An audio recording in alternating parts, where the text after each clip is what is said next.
In the late 80s, New York City was very tense. New York City in the 1980s was boiling with racial tension. It was a place where people were fearful. Fearful of crime, fearful of being mugged, of being attacked. I would ride to work on the subway, and you would often see graffiti inside the subway and on the outside. And Times Square, you still had all the live sex shows and hookers everywhere, and it seemed like ambulances and sirens were always racing. Thousands of rapes, and people were afraid. It was a very violent time in the city.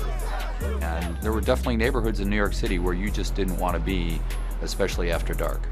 New York in the 1980s, I think you could maybe best understand that as the New York between Scorsese's Taxi Driver.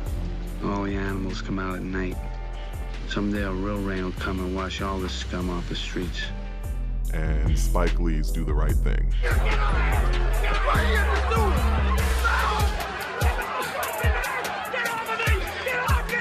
It was like an ambient sense of danger in New York City at that point in time. The city was chaotic. It was unpredictable, it was hostile. This new drug emerged in the 1980s, which is crack. This has reached epidemic proportions. The crack epidemic had hit New York like a snowstorm. Crack was like the Ebola of drugs. It just ravaged the place. It took the homicide rate through the ceiling. 88, 89, you had about 1,900 to 2,000 murders a year, citywide. Basically, you've got almost as many murders in a month back then as you have now in an entire year in New York City. People are walking through the streets of New York in fear and concerned that the police cannot protect them.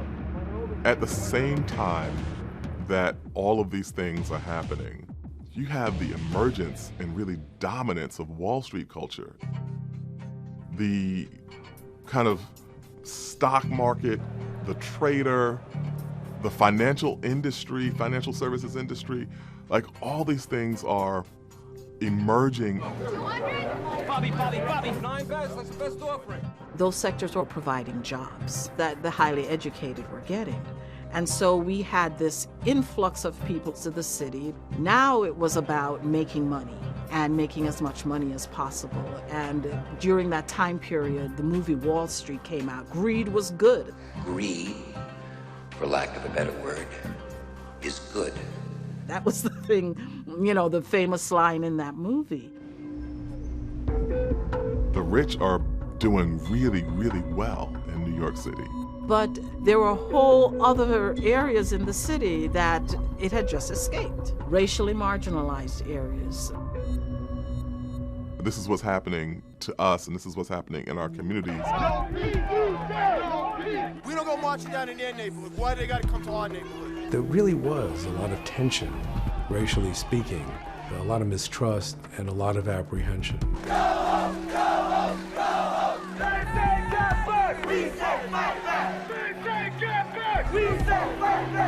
Well, in 1989, you must remember that the city was in a real divisive, polarized condition. Another deadly bias incident has clouded the atmosphere of New York City. It happened last night in the Bensonhurst section of Brooklyn. A lot of the racial conflict that was taking place then involved attacks by whites on blacks. The man ran for his life. He was killed and trying to flee from what he thought was going to be physical harm. That's all. And it was because he was black. A mob of white young people predominantly chased 3 blacks whose car had broken down. They came upon them, they chased them. One of those people, a man named Michael Griffith, ended up chased into traffic. He was hit by a car and he died. it threw more coal on the fire of the racial unrest in the city. If you factor all that in, cocaine being increasingly prominent, division between black and white, you come to a picture of great fearfulness in New York. It was a supercharged time. There's turmoil, and there's greed, and there's wealth, and there's poverty, and there's crime, and there's fear and violence, and it is all wrapped up in one big, tumultuous, single city between the East and Hudson rivers.